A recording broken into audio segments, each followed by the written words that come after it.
அனைவருக்கும் வணக்கம். இந்த வீடியோவில் டிஆர்பி வெப்சைட்டில் காத்திருப்பு பட்டியல், அதாவது ரிசர்வ் லிஸ்ட் வந்து வெளியிட்டிருக்கிறாங்க.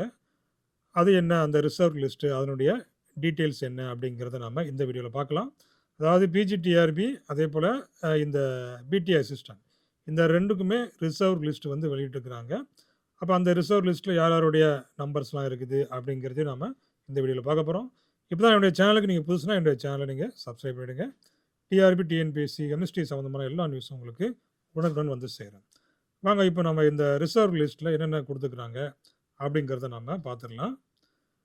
அப்போ இந்த காத்திருப்பு பட்டியல், ரிசர்வ் லிஸ்ட் அப்படிங்கிறது என்ன? இந்த காத்திருப்பு பட்டியல். அப்போ காத்திருப்பு பட்டியலில் எல்லா அந்த கேட்டகரி எல்லா கம்யூனிட்டி வைஸுக்குமே கொடுத்துக்கிறாங்க. அப்போ இந்த அந்த ப்ரெஸ் நியூஸ் அப்படின்னு பார்த்தீங்கன்னா பிஜிடிஆர்பிக்கு இருக்குது. இது வந்துட்டு பிஜிடிஆர்பிக்கான ப்ரெஸ் நியூஸ் வெளியிட்டிருக்காங்க. அதே போல் பிடி அசிஸ்டண்ட்டுக்குமே பிஆர்டி இருக்கு இல்லையா, அதுக்குமே வந்து ஒரு ப்ரெஸ் நியூஸ் வந்து வெளியிட்டிருக்கிறாங்க. அப்போ பிஜிடிஆர்பியில் என்ன கொடுத்துக்கிறாங்க பாருங்கள். ஸோ தமிழ்நாடு அரசு பணியாளர்கள் பணி நியமனங்கள் சட்டம் 2016 பிரிவு 3U படி தமிழ்நாடு மேல்நிலை பள்ளி கல்வி பணியில் உள்ள முதுநிலை பட்டதாரி ஆசிரியர், உடற்கல்வி இயக்குனர் நிலை, கணினி பயிற்றுனர் நிலை 1 பணியிடங்களுக்காக காத்திருப்பு பட்டியலில் இடம்பெற்றுள்ள விண்ணப்பதாரர்களின் பட்டியலை ஆசிரியர் தேர்வு வாரியம் இதன் மூலம் வெளியிடுகிறது. அப்போ இந்த எக்ஸாம் லாஸ்ட் இயர் வந்து நடந்தது, 2025 நடந்தது. ஸோ அதற்கான இந்த காத்திருப்பு பட்டியலுங்கிறது ஸோ ரொம்ப வருஷத்துக்கு அப்புறமா இப்போ தான் வந்து இதை வெளியிட்டுருக்கிறாங்க. ஸோ இந்த மாதிரி காத்திருப்பு பட்டியல் அப்படிங்கிறது. அப்போது இந்த காத்திருப்பு பட்டியலில் அந்த ரிஜிஸ்டர் நம்பர், அவங்களுடைய அந்த கேட்டகரி எல்லாமே வந்து அதில் கொடுத்துக்கிறாங்க.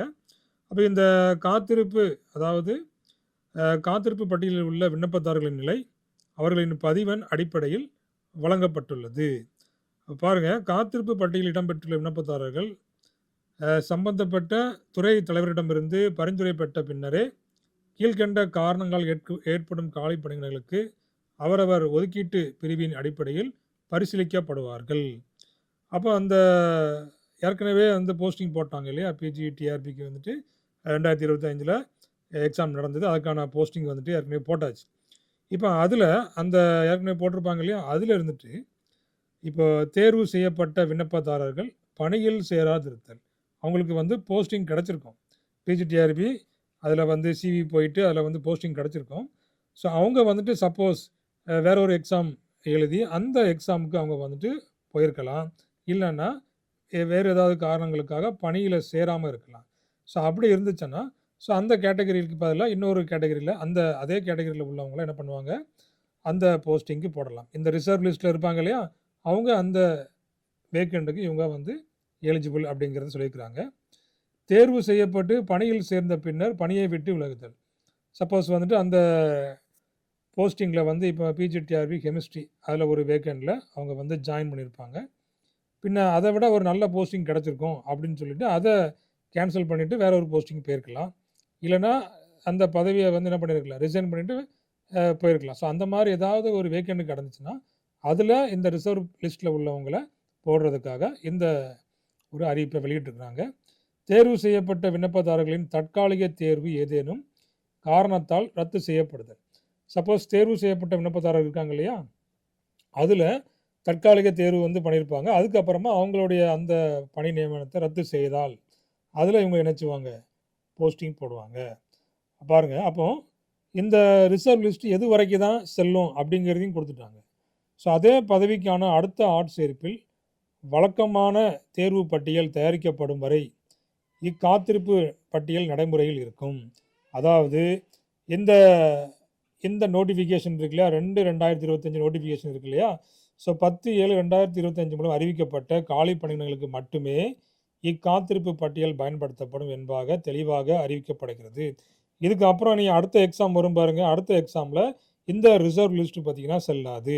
இப்போ ஏற்கனவே இந்த போஸ்டிங் போட்டிருப்பாங்க இல்லையா, இத்தனை வேக்கன்சிக்குள்ளே இவ்வளோ வேறு போட்டிருக்காங்க இல்லையா, அதில் ஏதாவது ஒரு வேக்கண்ட் வந்துச்சு அப்படின்னாச்சுன்னா அதில் இந்த ரிசர்வ் லிஸ்ட்டில் உள்ளவங்களை சேர்ப்பதாக வந்துட்டு இந்த நியூஸில் வந்து வெளியிட்டிருக்கிறாங்க. அப்போது இந்த காத்திருப்பு பட்டியலில் விண்ணப்பதாரர்கள் சேர்க்கப்பட்டிருப்பது முற்றிலும் தற்காலிகமானது. இது எல்லாமே ஒரு தற்காலிகமான ஒரு பட்டியல் தான்.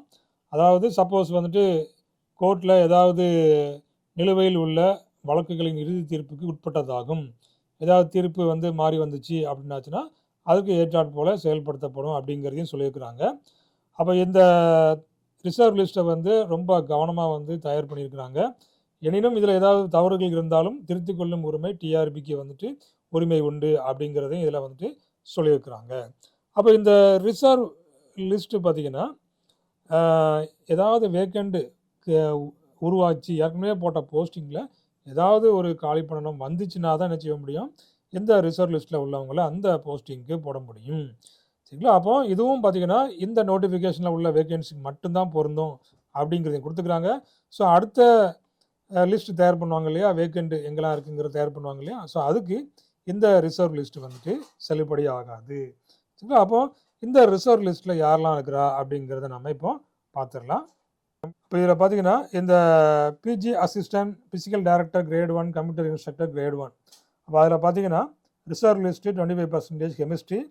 அப்போ அதில் எல்லாம் கொடுத்துருக்காங்க பாருங்கள். அப்போ இந்த ஜென்ரல் டான், அதுக்கப்புறமா ஜிடி எஸ்ஜிடி, அதுக்கப்புறமா இது வந்து ஜிடி என்டி, அடுத்தபடியாக ஜிடி டி ஸ்டார், அதே போல் GT Tamil medium SGT, GT woman.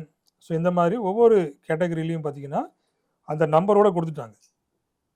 இதில் பார்த்திங்கன்னா தெரியும் 25 பிஜி, அது வந்துட்டு ஒவ்வொரு நம்பராக வந்துட்டு ஆரம்பிக்குது. அப்போ நீங்கள் பார்த்தீங்கன்னா தெரியும் உங்களுடைய நம்பர் இருக்குதா அப்படிங்கிறத நீங்கள் செக் பண்ணிக்கிடுங்க. இது வந்துட்டு ஒரு ப்ரூஃபுக்காக நம்ம வந்துட்டு எல்லா நம்பரையும் நம்ம வந்து ஸ்க்ரீனில் காட்டுறோம். ஏன்னா இது எப்போனாலும் என்ன பண்ணிக்கலாம், நீங்கள் யூடியூப்பில் போடும்போது உங்களுக்கு எப்போ வேணுனாலும் நீங்கள் இதை திறந்து பார்த்துக்கிடலாம். அப்போ இதில் BC category 2, BCM, BC Muslim Tamil medium, BC Muslim women Tamil medium, MBC DNC, இதில் எம்பிசி டிஎன்சி எஸ்ஜிடி, இதில் வந்து தமிழ் மீடியம், அடுத்தபடியாக உமன் தமிழ் மீடியம் எஸ்ஜிடி, இதில் வந்து எல்டி, அடுத்தபடியாக பார்த்தீங்கன்னா எஸ்சி எஸ்சி எஸ்ஜிடி. ஸோ எல்லா கேட்டகரியிலுமே வந்து இதில் அந்த ரிசர்வ் லிஸ்ட் வந்து கொடுத்துக்கிறாங்க. ஸோ அப்போ உங்களுடைய நம்பர் இருக்குதா அப்படிங்கிறத நீங்கள் செக் பண்ணிக்கிடுங்க. அதே போல் இந்த இதுலேயும் இன்னும் கிடக்குது, ஆள் யாருமே இல்லை, நாட் அவைலபிள் டான்ஸ் யாரும் இல்லாதனால அது இன்னும் அப்படியே கிடக்குது அந்த கேட்டகரியில் உள்ளவங்க. ஸோ அதனால் இந்த ரிசர்வ் லிஸ்ட்டில் உங்களுடைய நேம் இருக்கா அப்படிங்கிறத பார்த்துடுங்க. ஸோ ஏதாவது வேக்கண்ட் இருக்குதா அப்படிங்கிறத நீங்கள் வந்து செக் பண்ணி பார்த்துக்கிடுங்க. இது வந்துட்டு பிஜிடிஆர்பிக்கான இந்த ரிசர்வ் லிஸ்ட்டு, அதுவும் கெமிஸ்ட்ரிக்கான ரிசர்வ் லிஸ்ட்டு. அடுத்தபடியாக பார்த்தீங்கன்னா இந்த பிஆர்டி, இந்த பிஆர்டிஇ அதாவது கிராஜுவேட் அசிஸ்டன்ட், பிடி அசிஸ்டன்ட் சொல்லுவோம் இல்லையா, ஸோ அதற்கான அந்த ரிசர்வ் லிஸ்ட்டு சப்ஜெக்ட் வந்து பார்த்திங்கன்னா கெமிஸ்ட்ரி. ஸோ உங்களுடைய டேனில் வந்துட்டு உங்களுடைய நம்பர்ஸ் இருக்கா அப்படிங்கிறத நீங்கள் செக் பண்ணிக்கிடுங்க. நான் இதில் எல்லா நம்பருமே உங்களுக்கு வந்து ஷோ பண்ணுறேன். இங்கே பாருங்கள், ஜிடி உமன் எஸ்ஜிடி. ஸோ அப்படி ஒவ்வொரு கேட்டகரியாக இதில் வந்துட்டு வருது. ஸோ நீங்கள் உங்களுடைய நம்பர், உங்களுடைய ஹால் டிக்கெட், உங்களுடைய மெயிலில் வந்து பார்த்திங்கன்னா உங்களுக்கு இந்த ஹால் டிக்கெட் இருக்கும், அவனுடைய நம்பர் இருக்கும். ஸோ அதை வந்து செக் பண்ணிக்கிடுங்க. அதனால தான் ஹால் டிக்கெட் வந்துட்டு எப்போதுமே ரொம்ப கவனமாக பத்திரமா வச்சுருக்கணும். ஸோ எந்த நேரமும் எது வேணாலும் நடக்கலாம். அதனால் உங்களுடைய ஹால் டிக்கெட் பார்த்திங்கன்னா செக் பண்ணி உங்களுடைய நம்பர்ஸ் இருக்குதா அப்படிங்கிறத நீங்கள் செக் பண்ணிக்கிடுங்க. இது கடைசியாக பார்த்திங்கன்னா SC Tamil medium, SC woman, C woman Tamil medium. So ஒவ்வொரு கேட்டகரியில் பார்த்திங்கன்னா ஒவ்வொரு வேகன்சி இதில் வந்திருக்குது. ஸோ உங்களுடைய இதில் எதுவுமே இல்லை, இந்த டேனில் வந்துட்டு எதுவுமே அவைலபிள் இல்லை. சரி, ஸோ உங்களுடைய நம்பர்ஸ் வந்துட்டு இதில் இருக்கா அப்படிங்கிறத நீங்கள் செக் பண்ணிக்கிடுங்க. சரி, அப்போ இந்த ரிசர்வ் லிஸ்ட்டுங்கிறது ஒரு காத்திருப்பு பட்டியல். ஏதாவது வேக்கண்ட் வந்துச்சுன்னா உங்களுக்கு அந்த போஸ்டிங்கை கொடுக்கறதுக்கான வாய்ப்புகள் இருக்குது. அதனால் எங்கேயாவது வேக்கண்ட் ஆகுதா அப்படிங்கிறத நீங்கள் என்ன பண்ணிவிடுங்க, அப்பப்போ நீங்கள் செக் பண்ணி பார்த்துக்கிடுங்க. அப்போ இது அடுத்த நோட்டிஃபிகேஷனுக்கு இது வந்த லிஸ்ட்டு வந்து போகாது. அதுக்கு முன்னாடி உங்களுக்கு ஏதாவது வந்துச்சுன்னா உங்களுக்கு ஒரு வேலை கிடைக்கிறதுக்கு நல்ல ஒரு வாய்ப்பு. ஓகே, தேங்க்யூ, தேங்க்ஸ் ஃபார் வாட்சிங்.